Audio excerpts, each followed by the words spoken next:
반갑습니다. 저는 김원약 선교사라고 합니다. 원래 그 둘째 날 오전이 가장 아름다운 시간인 것 같습니다. 역시 분위기도 아름답습니다. 그래서 오늘 좀 부담되는 마음으로 나왔고요. 사실은 제 다음에 강의하실 우리 소장님하고 저하고 강의 제목이 똑같았습니다. 그래서 서로 다르게 보냈는데 그래서 강의 제목이 너무 똑같고 또 소장님 보니까 또 전문가 같으셔서 고민하다가 제목을 제가 바꿨는데 강의를 준비하면서 엄청나게 후회했습니다. 거창하게 제목을 바꿔가지고 생고생했나. 그래서 요즘에 제가 좀 고민하는 주제인데 어제 제가 이렇게 강의하시는 분들 들으면서 굉장히 다들 전문가시니까 그래서 또 제가 아침부터 잘해야 되는데 이런 좀 부담감이 좀 있었습니다. 그래서 그냥 편하게 들어주셨으면 좋겠습니다. 이게 메타버스라는 거는 이미 다 알고 계신 분들도 계시고 또 처음 보는 분들도 계시고 또 메타버스 하면 갑자기 시내버스 이런 거 생각나시는 분도 계실 텐데 어쨌든 지금은 메타버스라는 개념 자체가 시작됐다, 올 거다 이게 아니고 이제 돌이킬 수 없는 이제 대세가 된 거죠. 이미 작동이 되고 있고 그래서 이 메타버스가 이제 앞으로 어떻게 오늘 많지 않기 때문에 딱 한 부분만 전망을 해보고 또 그거로 인해서 세계 선교 운동에 어떤 영향력을 줄까? 그리고 우리가 이것을 어떻게 준비하면 좋을까? 크게 세 가지를 나눠서 좀 나누도록 하겠습니다. 세계 선교 운동의 가장 큰 과제가 결국 이제 차세대인데요. 어제 우리 윤희성 대표님이 지금 세대라고 하셨는데 저희는 그냥 새로운 세대라고 하거든요. 새로운 세대. 그러니까 정말 하나님께서 하실 새 일을 감당할 새로운 세대. 딱 젊은이만 지칭하는 건 아니지만 어찌됐든 20세 미만의 세대가 세계 선교 운동이라는 이 도전 아래 불이 붙어야 될 시대적인 상황인 것 같습니다. 그러면 이렇게 편하게 가도록 하겠습니다. 일단 코로나로 모든 것이 변했다는 것은 이제 부인할 수가 없죠. 그래서 세상은 어디로 가는지 많이 궁금해합니다. 그래서 세상에 많은 책들도 보면 거의 다 2030이더라고요. 2030년을 향해서 간다. 근데 이제 올해 2021년을 들어오면서 이제 메타버스라는 게 이제 폭발을 한 거죠. 근데 메타버스라는 개념은 사실은 새로운 게 아니라 오래전부터 아마 제 뒤에 우리 소장님이 더 자세하실 것 같아서 제가 한번 하겠습니다. 대표적인 게 제페토 같은 겁니다. 네이버에서 만든 건데 자기 아바타를 가지고 이제 가상현실로 들어가는 거죠. 그러니까 메타버스라는 게 현실과 가상현실이 그냥 합쳐졌다고 보시면 됩니다. 그래서 3D 가상현실 그런 개념으로 보는데 어쨌든 저는 현실과 가상이 그냥 합쳐진 새로운 공간 개념이 강하다 생각이 듭니다. 이런 제페토 같은 경우도 이미 이 안에서는 많은 것들이 벌써 이루어지고 있죠. 굿즈 같은 것도 혹시 굿즈를 원하시면 제페토 가면 3,000원이면 가방 살 수 있습니다. 이렇게 아디다스 제가 얼마 전에도 저도 아바타 하나 있어서 일주일에 한 번 정도 들어가거든요. 나이키 운동화 700원이더라고요. 그래가지고 살까 말까 하다가 그러니까 이 안에서 이미 상업이 또 경제 활동이 되고 있다. CU가 얼마 전에 문을 열었습니다.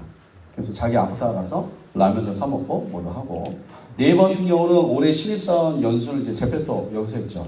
그래서 신입사원들이 이제 자기 아파트 들어가서 여기서 오리엔테이션도 듣고 뭐도 하고 직방이라고 아십니까? 부동산 회사 직방 같은 경우는 회사 본사가 강남에 있는데 지금 올해 4월이나 3월부터는 직원이 하나도 없습니다.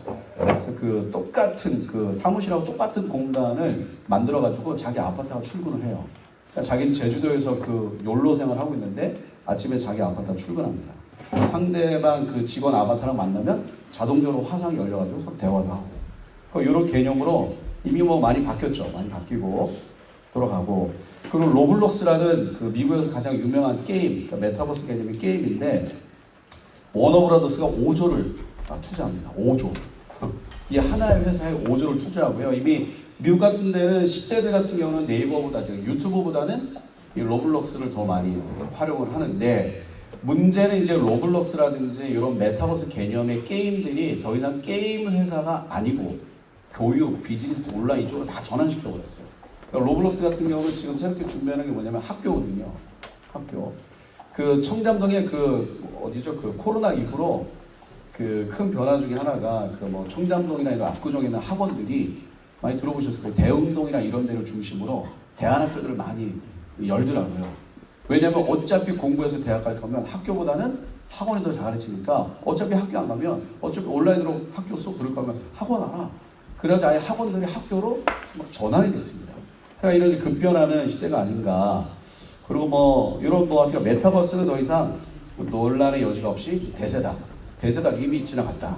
그리고 새로운 개념들이 열려지고.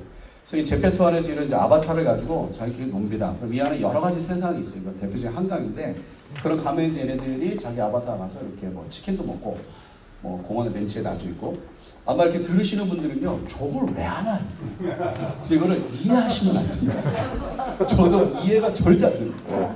그래서 우리 같이 생각하는 우리 간사들이 다 20대인데 같이 제페토에 들어갔어요. 들어가서 이렇게 셀카 찍는데요. 셀카 하나 찍는데 저는 10분이 넘게 걸립니다. 조종이 안 돼가지고 결국 우리 청년들이 이렇게 자리 잡아줬어요. 저는 셀카 찍다 한강에서 수없이 빠졌습니다. 그러니까 재미가 하나도 없어요. 저희들 또래는 제가 찬미 그 교회 처음 갔을 때 찬미 300 부르고 있었거든요. 그 한국 드라마 역사상 가장 그 유명한 대사 아십니까? 내 다리 내놔. 네, 이거 알아들으신 분들은 이거 재미없습니다. 전세로 고향 보시던 분들은 이거 재미없어요. 근데 지금의 그 10대들이나 초등학생들 같은 경우는 뭐 개념 자체가 달라졌습니다. 개념 자체가. 그래서 자기 친구들 만나서 여기서 뭐 이렇게 뭐 엑셀 같이 공부도 한다고. 그리고 얘네 입장에서는 이건 더 이상 가상이 아닙니다. 그러니까 현실과 가상의 경계가 무너집니다. 그래서 저희도 이 제페토 안에 땅을 하나 얻어가지고 지금 센터를 하나 짓고 있습니다. 그 저희 담당하는 간사님 컴퓨터가 워낙 후져가지고 다 지어놓고 네 저기 뭐라 그러지 오류가 나가지고 건물 하나 남았어요. 건물 하나. 저희가 대충 계산해 보니까요 이게 한 2,000평 됩니다. 네, 2,000평 되는데 무료예요. 근데 이제 이거를 저희가 다 지은 다음에 제페토에다가 심사를 해서 심사가 통과되면 제페토 안에 저희 공간이 이제 생기는 거예요. 그래서 뭐 나무도 심고 뭐 뭐도 만들고 별 난리를 쳤는데 다 날라가지고 요거 남아가지고 얼마 전에 엄청 울었다는 전설이 있습니다. 간단하게 영상을 조금 보시면 그래도 요 개념 자체를 조금 더 쉽게 이해되지 않을까 생각해서 좀 보겠습니다. 참 많이 달라졌다. 집에 머무는 시간이 늘면서 원격 수업과 화상회의 같은 다양한 형태의 온라인 활동이 증가했다.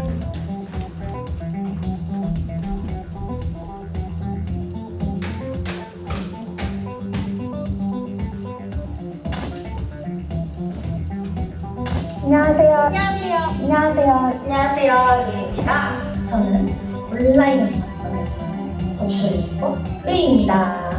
인공지능 기술을 시간이 없으니까 메타버스에서의 상징적인 현실과 가상의 경계를 초월한 세계라는 뜻이다. 사람들이 아바타로 살아가고 싶어하는 새로운 디지털 공간, 디지털화된 지구를 메타버스라고 볼 수가 있습니다. 인터넷 3차원 세계 생각할 수도 있지만 자기의 부캐, 자기 또 다른 오프라인 공간 메타버스로 향했다. 래퍼 트래비스 스콧은 게임 속 세상에서 가상 콘서트를 열었는데 1230만 명의 이용자가 엄청난 거죠. 동시에 1,000만 명 2천만 달러의 수익을 올렸다. BTS도 다이너마이트 뮤직비디오 안무 버전을 게임에서 최초 공개했고 메타버스에서 열린 블랙핑크의 아바타 팬사인회에는 무려 4,600만 명이 모였다. 그런데 메타버스는 단순히 즐기기 얼마 전에 위한 이제 대학교 신입생 OT도 여기서 했고요. 학생들은 메타버스 세계에서 입학식을 하고 친구를 사귀며 졸업 축하를 받는다. 메타버스엔 다양한 세계가 있다. 한 기술 연구단체는 네, 뭐 여기까지 보도록 하겠습니다. 그러니까 저희가 이런 거 보면 사실은 느낌이 뭐냐면 처음에 저거 뭐 하는 건가 이런 생각이 들 수 있어요. 근데 사실 지금 이제 소위 말해서 MZ 세대라고 하는 이 10대 미만에서는 이 개념 자체가 달라지는 개념이 좀 있다. 그리고 이제 메타버스를 어떻게 볼 것인가. 저는 그냥 심플하게 생각이 들더라고요. 그러니까 이 역사를 봐도 그렇고 기술은 항상 새로운 공간을 만들어냅니다. 이게 대표적인 게 창세기에 나와 있는 그 벽돌과 역청으로 인한 바벨탑이거든요. 근데 새로운 공간의 개념은 이전 공간과는 전혀 다른 법과 시스템을 만들어냅니다. 그러니까 새로운 세대, 젊은이들을 이제 유입하는 거죠. 유입하는데 간단하게 예를 들면 농촌에서 도시화가 되면 어르신들이 도시로 먼저 가는 게 아니거든요. 젊은이들 먼저 갑니다. 그럼 도시에 있다가 도시로 간 젊은이들이 농촌에 내려오면 어르신들이 다 뭐라고 봅니까? 머리 스타일 이런 거 보면 뭐 말세야 이렇게 생각할 수 있거든요. 전혀 안 맞으니까. 거기다가 이제 도시에서 사이버 공간, 그러니까 새로운 공간으로 넘어가고 공간에 이전 공간에 있었던 그 새로운 세대들, 그 젊은이들을 유입하고 그들에게 새로운 법과 시스템, 가치관을 심어주는 패턴이 계속 반복되어 있습니다. 메타버스도 좀 동일하지 않나 이렇게 생각이 듭니다.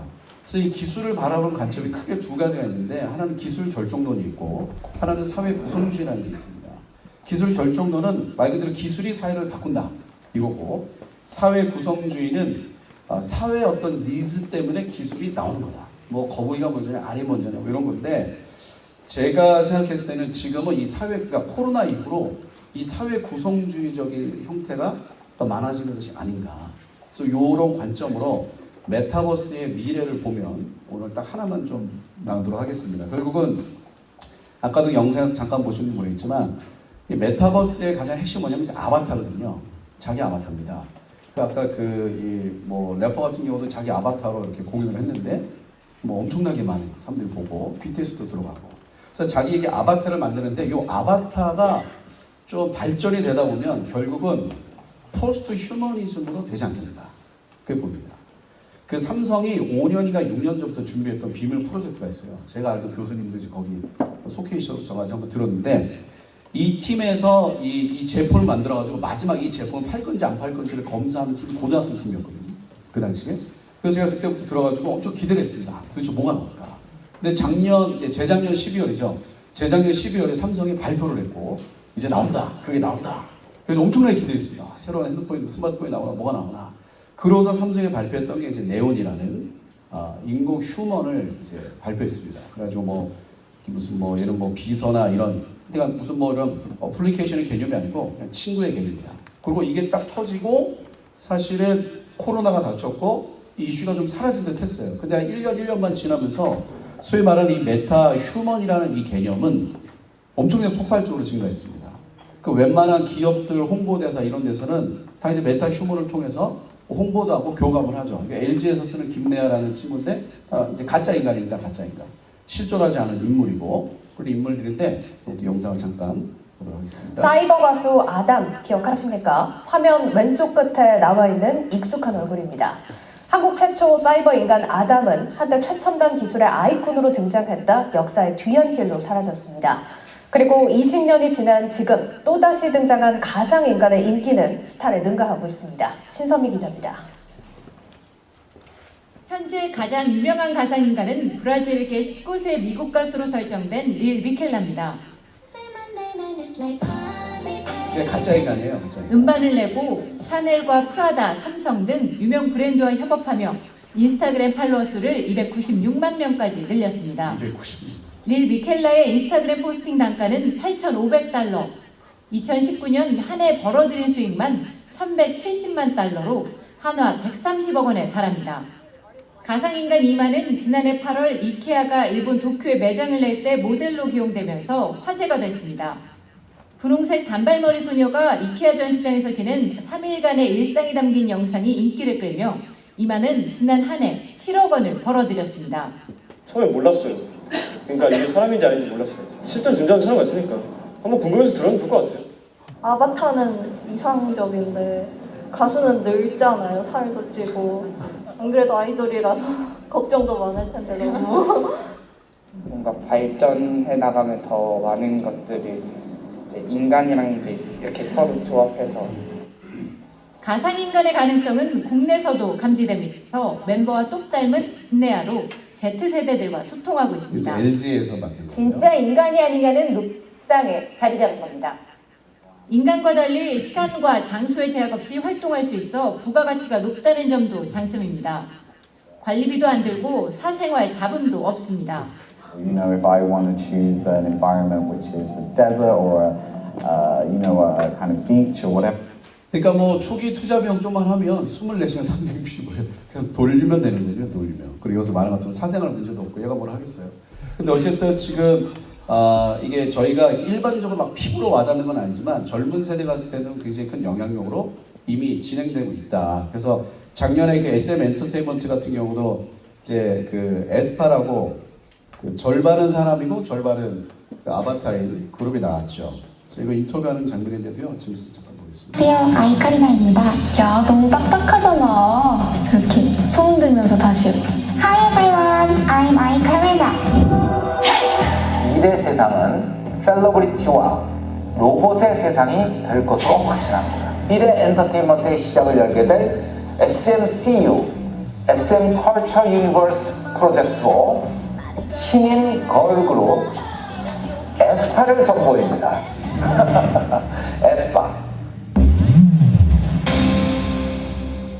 현실세계와 가상세계의 경계를 초월했다는 SM의 신인 걸그룹 에스파. 현실세계의 멤버가 4명, 그리고 이들의 아바타 멤버가 또 4명 있습니다. 한국의 K-POP 산업은 어떻게 가상 아이돌 그 K-팝이라는 거는 이제 더 이상 K-팝이 아니거든요. 월드팝이거든요. 그래서 그러니까 세계를 주도하는 하나의 문화가 되는데 그 중심에 이제 SM 엔터테인먼트가 있죠. 근데 여기 대표 이스마 씨가 그냥 미래를 확실하게 정했습니다.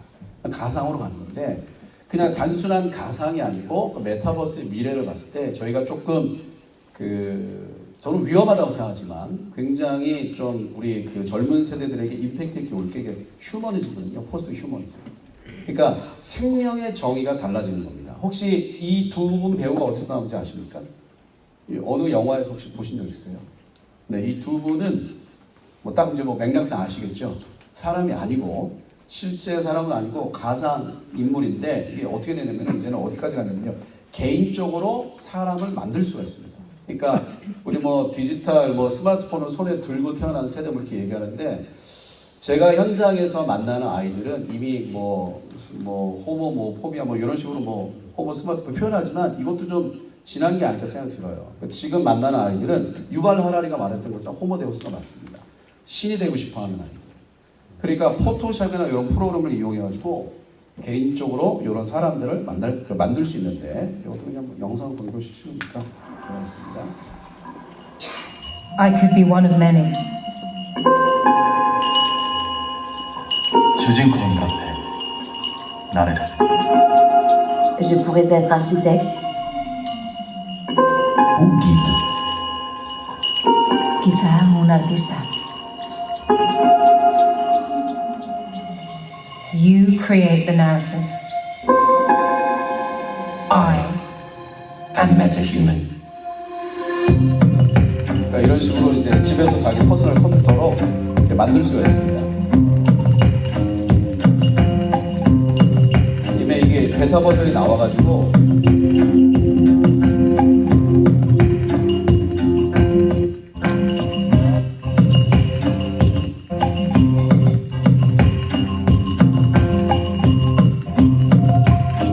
이미 이게 나왔거든요. 저도 한번 들어가면서 해봤는데 저는 포토샵 이런 거 못하니까 뭔지 모르겠더라고요. 그러니까 우리가 그 아바타를 만든다고 했을 때는 그냥 조잡한 수준으로 머물지는 않겠고 거의 그 흡사 디지털 상에서는 그 흡사 인간과 비슷한 수준까지 가지 않겠는가.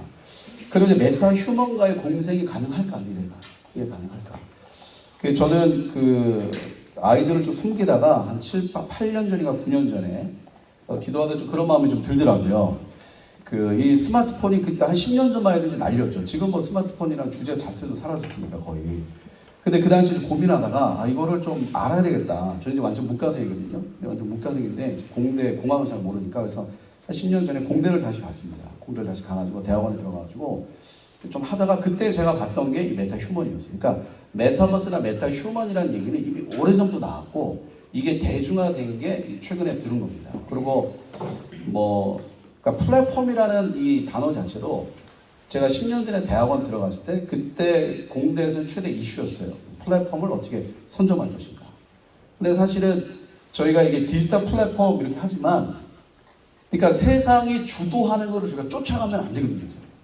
저희가 좀 더 가든지 그러니까 먼저 선점을 해야 됩니다. 그래서 메타버스라는 이 개념 자체도 저희가 이렇게 돌아가고 이렇게 되는 거나 이런 거 너무 늦고 이미 애들 다 빼앗긴 상태고요.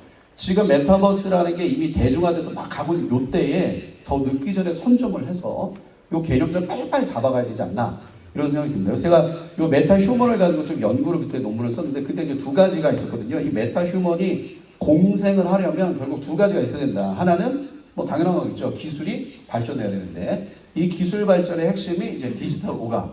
그러니까 이런 이 디지털이 시각이잖아요. 청각이고 이런 개념이 아니라 오감으로까지 발전할 수 있고 동시에 사회가 정체성의 큰 변화를 한번 겪는다. 그러니까 나는 누구인가. 그래서 이게 거대 담론이 형성되는 거죠. 그러니까 얘를 인간으로 받아들일 것인가 받아들이지 않을 것인가. 저는 예전부터 동성결혼 합법화 같은 거는 약간 성동격서 같은 개념이 좀 있었어요. 그러니까 동성결혼 합법화 막 난리치지만 그 핵심은 결국 그거잖아요. 하나님의 창조하신 질서의 개념 자체를 바꿔버리는 거거든요. 그러니까 이 메타 휴먼이란 이 개념 자체가 이 새로운 세대가 이걸 받아들이기 시작하면 이거 엄청난 타격이 되는 거예요. 이 창조의 개념 자체, 근본적인 개념 자체를 뒤흔들어 버리는데, 이거를 제가 한 8년 전에 쓴 논문인데요. 지금 8년 지났잖아요. 돌아보니까 이미 이렇게 됐죠. 됐고, 그때 전문가들 집단 소위가 델파이라는 기법 다 아실 겁니다. 통해서 보니까 특별히 디지털 오감에서도 이제 인공지능이 이제 핵심이다. 그리고 이 컨텐츠상 요 두 가지가 폭발할 때 요게 가능하지 않겠냐, 이런 연구 결과가 나왔는데 이미 좀 그렇게 된 것 같습니다. 그리고 뭐 이게 소수지만 여러 사례들이 좀 이제 나오기 시작했어요. 보도록 하겠습니다. 사람들은 말합니다. 사랑에는 나이도 국경도 없다고 말이죠.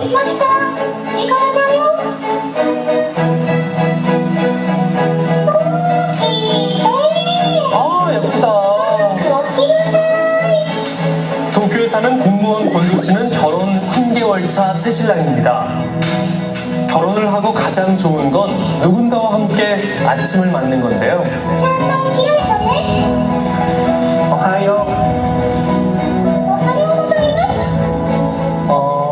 매일 다정하게 그를 깨우는 아내 미코. 考えているとお話をしていて風景を作る 사람들이 입는 드레스와 축제 시인과 SNS를 통해 신청한 사람 중 몇 사람을 뽑아 초대한 건데요.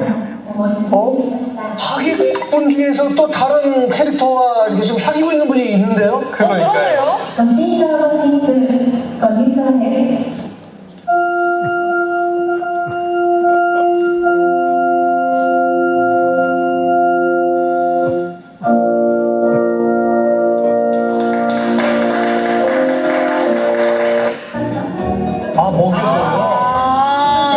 중국, 대만은 물론 미국, 핀란드까지 홀로그램 미쿠와 결혼한 그때 퍼두고 기다리기도 하는 그녀는 자, 이게 중요한데요. 이 사람이 이걸 뭐라 그랬냐면은 그 자기와 어떤 캐릭터 A와 결혼했다고 인식 안 했으면 좋겠다.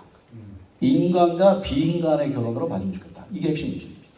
그러니까 이제 남자가 결혼한다, 여자가 결혼한다라는 개념 자체는 지금의 그 아이들 세계에서는 더 이상 논쟁 자체가 안 되죠. 안 되고, 저희 그 사무실이 홍대에 있는데요. 홍대에 이렇게 있으면은 저희가 클럽촌 정가운데 있거든요. 클럽촌. 홍대 가시는 클럽들 모여 딱 정가운데 있는데, 그 낮에 이렇게 사무실에 앉아 있으면 저희 스태프들하고 몇 번씩 내기하는 게 있어요. 남자냐 여자냐, 남자냐 여자냐. 그분이 안 됩니다, 진짜. 그리고 괜히 그 앞에 가가지고 뭐 남성스럽다 이런 얘기 했다가 돌만 보거든요. 그리고 하루에도 몇 번씩 만화 주인공들을 만납니다. 그 아세요? 코스프레라고? 그래가지고 만화 주인공들 엄청 많이 다니는데, 이 개념이 폭발적으로 일반화되지는 않겠지만 무시할 수 없는 현상이 될 것이다. 그리고 이것도 하나만 이제 보시면, 오늘은 신우에게 바른 습관을 길러주려고요. 신우야, 밥 먹자. 양치하자. 애들이 말 안 들을 때 진짜 속상하시죠? 그럴 때 전 기가진이를 불러요. 자, 보세요. 진이야, 우리 신우 칭찬해줘. 우리 신우 무슨 일이 있었는지 말해줄래? 신우 밥 잘 먹어. 이게 즉각 반응하거든요, 즉각. 그러니까 지금의 이 세대는, 그러니까 그 아마 여기서 좀 앉아 계신 분들은 컴퓨터를 사용하신 세대고, 저희 또래부터 조금 밑에는 제가 참외 300 불렀던 세대니까요. 중학교, 초등학교 때 체로타카스 마셨던 딱 이 오렌지족 세대입니다. 제가 오렌지족. 저희 또래부터는 컴퓨터에 접속한 세대입니다. 근데 얘네들은 컴퓨터랑 이제 교감하는 세대거든요. 그러니까 인터랙션을 하는 거예요. 그러니까 이런 세대가 이미 자라서, 그러니까 태어나서 자라고 있기 때문에 뭐 스마트폰을 들고 태어났다, 이 개념도 저는 이미 확 지나가지 않았나. 그러니까 컴퓨터랑 교감하면서 자라나는 이런 애들은요, 이런 개념, 인간과 비인간의 결혼에 대해서 과연 어떤 이미지를 갖게 될 것인가. 그래서 메타 휴먼과의 공생이 이게 대중화되기는 쉽지 않겠지만, 주보로 어떻게 될지 전망을 해보는 거니까 이거 무시할 수 없는 현상 중에 하나가 될 것이다. 워렌 웨이거라는 사람이 이렇게 정의했습니다. 세계관을 기반으로 가치체계가 나오고, 가치체계를 기반으로 행동 양식이 나오고, 그걸 기반으로 문화가 나온다. 그러니까 반대로 말하면 어떤 문화권에 있으면 아이들이 제일 먼저 행동 양식을 배우잖아요. 뭐 공부해라, 하지 말아라. 근데 그거를 이유도 모르고 따라가다 보면 그 세계가 말하는 세계관을 갖게 되는 겁니다. 그러니까 어렸을 때부터 이런 그 어떤 라이프 스타일을 갖는 애들은 자연스럽게 이 시대가 갖고 있는 시대 정신을 받아들일 수밖에 없습니다. 근데 저희가 뭐 다 아시겠지만 지금 아이들이 살고 있는 이 시대에는 이 시대 정신이라는 게 상당히 많이 조작된 거죠. 조작 가능성이 굉장히 높고, 결국 이 아이들이 소위 말하는 SNF 라이프 스타일을 통해서 뭐 결국 어떻게 됩니까? 자기의 일상에 대한 데이터를 다 올리잖아요. 그리고 그거를 AI가 분석하고, 그러니까 인간이 선물로 거래되는 시장이 나와서 돌고 있고, 그걸로 소위 말하는 팡이라고 그러죠. 페이스북, 아마존, 뭐 넷플릭스, 뭐 구글이라는 애들이 돈을 버는 거죠. 얘네가 갖고 있는 최고의 무기가 그 빅데이터를 이렇게 분석을 해서 개인의 점진적이고 눈에 띄지 않는 행동과 인식의 변화를 잡아냅니다. 그래서 사실 우리가 유튜브를 보는 게 아니라 보여줌을 당하는 거죠. 그래서 지금 학자들은 이 기술이라는 개념 자체를 이렇게 정의합니다. 근본이 도구인 기술. 그러니까 기술이라는 건 도구거든요. 근데 그 기술이 이제는 중독과 조종인 개념으로 전환됐다. 이렇게 보고 있습니다. 그러니까 페이스북이나 유튜브에서 갖고 있는 요거, 소위 말하는 이 슬로우 모션에서 나오는 거랑 거의 동일한 쾌감을 준대요. 왜냐면 인간이 갖고 있는 욕심이 있으니까. 그래서 어쨌든 이런 빅데이터나 알고리즘도 쭉 돌려보면 이런 건 좀 넘어가죠. 그래서 유발 하라리가 말한 것처럼 지능은 없지만 지능이 매우 높은 알고리즘들이 곧 우리보다 우리 자신을 더 잘 알게 될 것을 잘 알고 있죠. 잘 알고 있고. 그러니까 이런 메타버스에 대해서 일어나는 메타 휴먼의 개념은 그냥 흘러가는 대로 가지 않을 확률이 매우 높다. 아까 말씀드린 사회 수용주의. 어떤 사람들이 의도적으로 주도하는 내용들을 아이들에게 주입할 수 있는 가능성이 매우 높다. 그래서 이런 인공지능 같은 뭐 이런 것도 뭐 디지털 오감 기술 같은 경우는 많이 발전했습니다. 많이 발전했고, 그래서 이런 거 저희가 쭉 넘어가고. 그래서 이런 그 메타 휴먼과의 공생에 대해서 그 연구했을 때 이제 핵심 중에 하나가 뭐였냐면요. 이게 아직 나오지 않았죠. 그러니까 얘가 그 가상위전 사회로 이렇게 쭉 만나가지고 이렇게 포스트 휴먼으로 성장할 때 요 개념 중에 핵심이 뭐였냐면요. 가정의 변화가 있었습니다. 가정.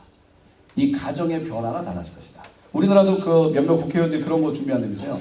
그 반려견, 그러니까 가족의 개념 자체를 바꾼다. 법적으로. 그럼 이제 반려견들이 유산을 상속받을 수 있습니다. 대단한 사회가 되는 것도 대단한 사회. 네. 그 저희 그 사무실 옆에도 애교 카페 하나 있거든요. 가끔 보면요, 저보다 팔자가 나아 보여요. 엄청나게 좋은 데서. 근데 이제 가족이라는 개념 자체가 잘 아시겠지만 지금은 결국 이 젊은이들에게 가족이라는 개념 자체는 거의 1인 가구로 전환이 많이 됐습니다. 혼자 사는 거거든요. 이제 근데 혼자 살면 사실 뭐 하겠어요? 대부분 이제 소위 말하는 사이버 세계에 접속해서 사는 건데. 이 메타버스라는 개념 자체가 확산되니까 뭐 잘 아시겠지만 이런 애들도 이제 나오는 거죠. 릴라 잭스 같은 그 얘가 2년 동안 방에서 안 나왔거든요.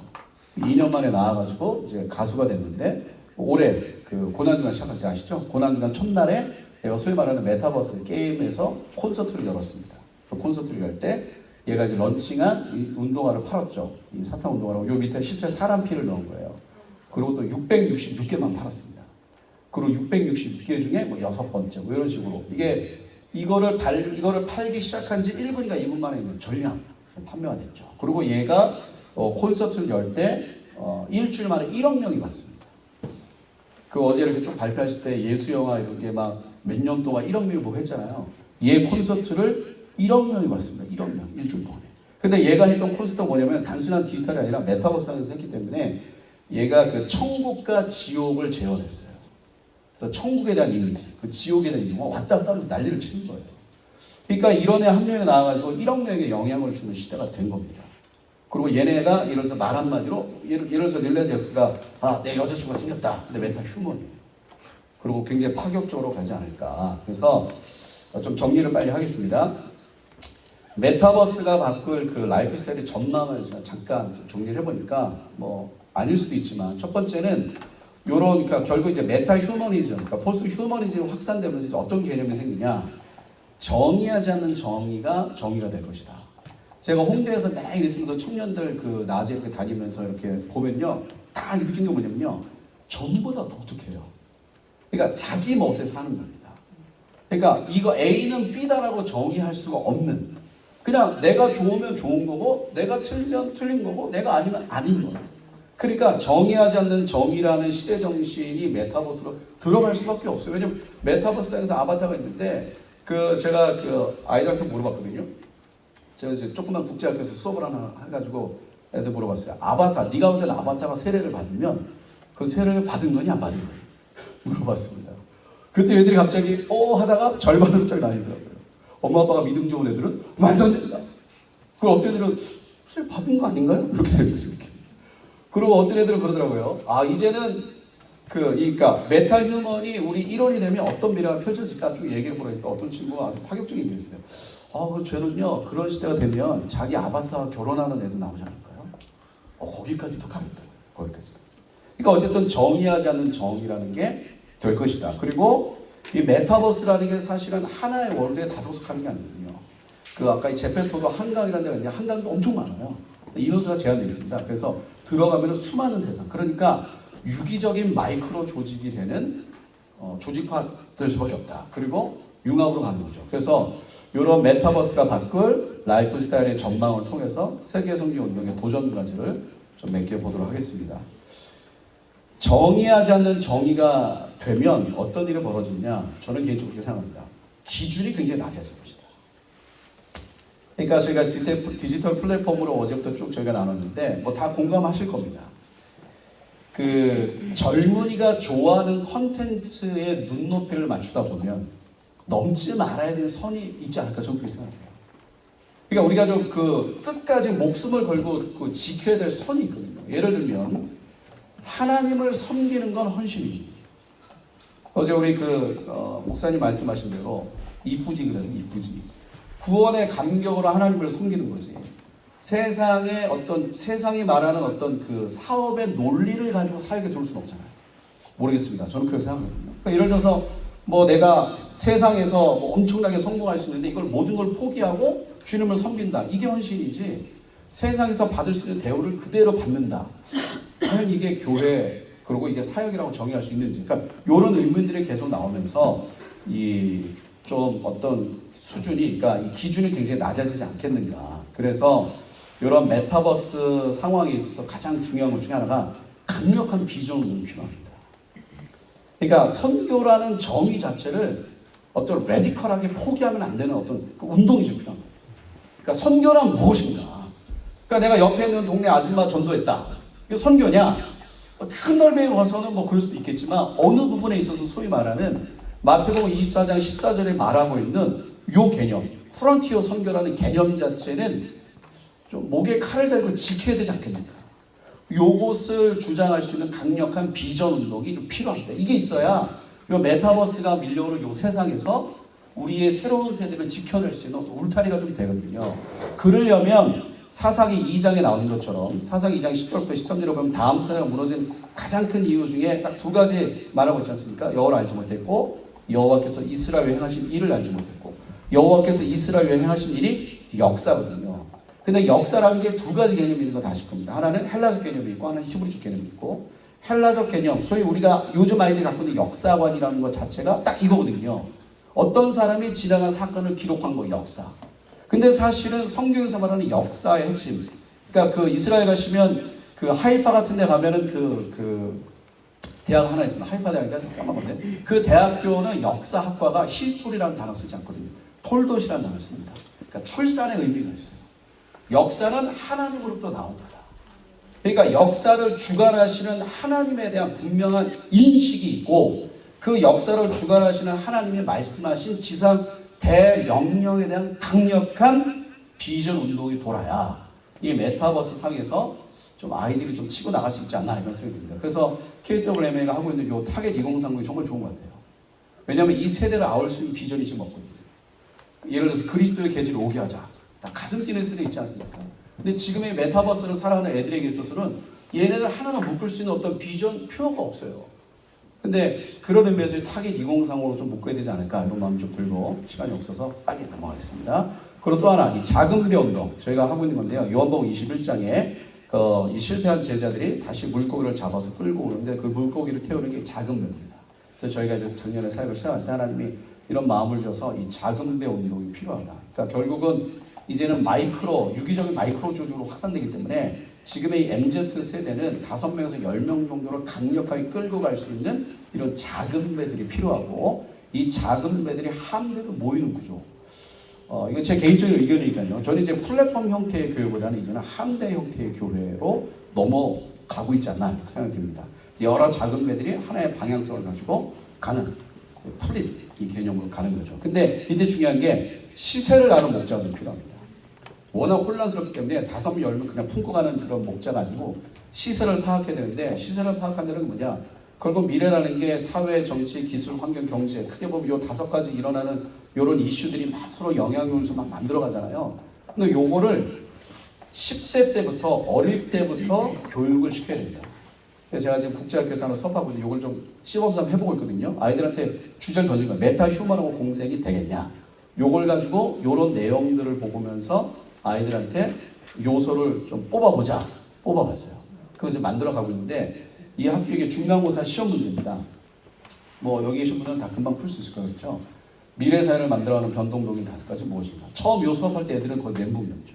그리고 이거보다 더 큰 영향 요인은 무엇인가? 또 하나님의 역사 뭐 이런 개념이에요. 그리고 설명하고 이것에 대해서 사회, 기술, 경제, 환경, 정치에 대해서 5가지 이슈를 쓰고 요걸 대해서 시나리오 사고방식을 좀 하는 요런 훈련을 받은 시세를 파악하는 목자들이 좀 많이 나와야 된다. 저희가 홍대에서 조그만 센터에서 실험범적으로 좀 하고 있습니다. 마지막으로 이제 융합이 되기 때문에 글로벌 얼라이언스 개념으로 간다. 그러니까 저희가 마지막 정리하는 건데요. 온장 단어라고, 이 장기적인 교육은 온라인으로 넘어가고 오프라인에서는 단기적인 훈련하는 겁니다. 그러니까 방학에 다니는 학교 같은 개념들이 좀 필요해요. 미놀바 대학 같은 형태인데 이걸 방학에 다니는 거죠. 그리고 시대의 문제를 아이들이 인식해야 됩니다. 그러니까 문제 해결보다 중요한 게 문제 인식이거든요. 그러니까 메타버스 포스트 휴머니즘 문제다. 뭐가 문제냐? 요거를 좀 구체적으로 인식할 필요가 있다. 이런 요소들을. 그래서 이런 문제를 인식할 수 있는 그리고 인식하고 말씀으로 풀어낼 수 있는 아이들이 좀 필요하고, 결국은 이제 국가와 민족을 뛰어넘는 글로벌 얼라이언스의 개념으로 한 세 사람이 나오지 않겠습니까? 이런 좀 개념들이 좀 필요하다고 봅니다. 제가 마지막으로 영상 하나 보고 마치도록 하겠습니다. 제가 최근에 봤던 영상 중에 가장 기억에 남는 영상인데요. 지금 메타버스나 메타 휴먼을 보면 지금의 청년들과 다음 세대들은 한국교회 역사상 가장 성적표가 떨어지는 세대입니다. 좀 사실 일반적으로 봤을 때는 이렇게 기대가 되겠습니까? 근데 요 실제적인 이게 실제 대회 장면인데요. 스포츠 역사상 처음이자 마지막인 장면이에요. 지금까지.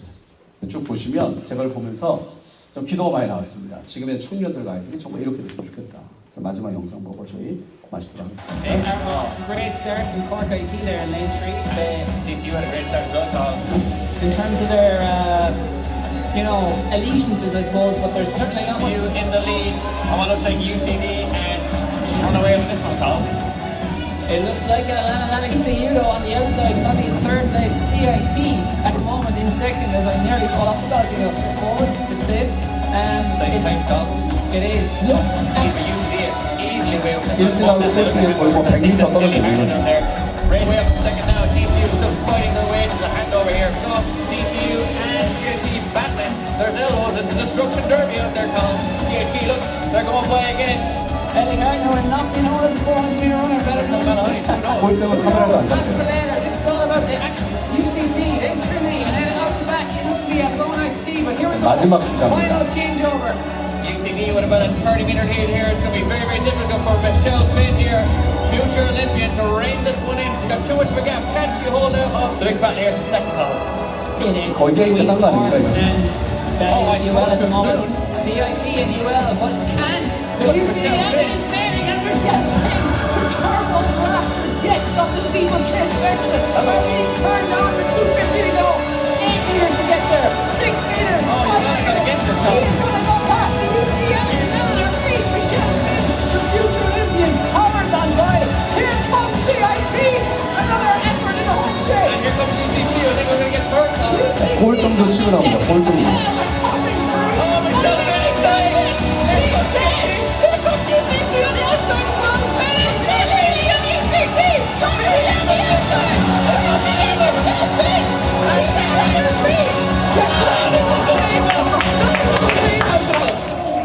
처음이자 마지막 스포츠의 장면입니다. 그러니까 하나님이 이런 반전의 역사를 우리 청년들과 아이들에게 이 메타버스라는 이 주제가 밀려오는 이 시대 속에서 하나님 그렇게 반드시 이루어 주실 거라고 저는 믿습니다. 그 홍대 현장에서 있다 보면 솔직히 믿음이 없을 때가 더 많아요. 아이들이 현실을 보면. 그러나 하나님은 하실 수 있습니다. 한국교회 역사상 가장 성조표가 떨어지는 세대 같지만 하나님께서 새로운 역사를 반드시 일으켜 줄 줄 믿습니다. 감사합니다.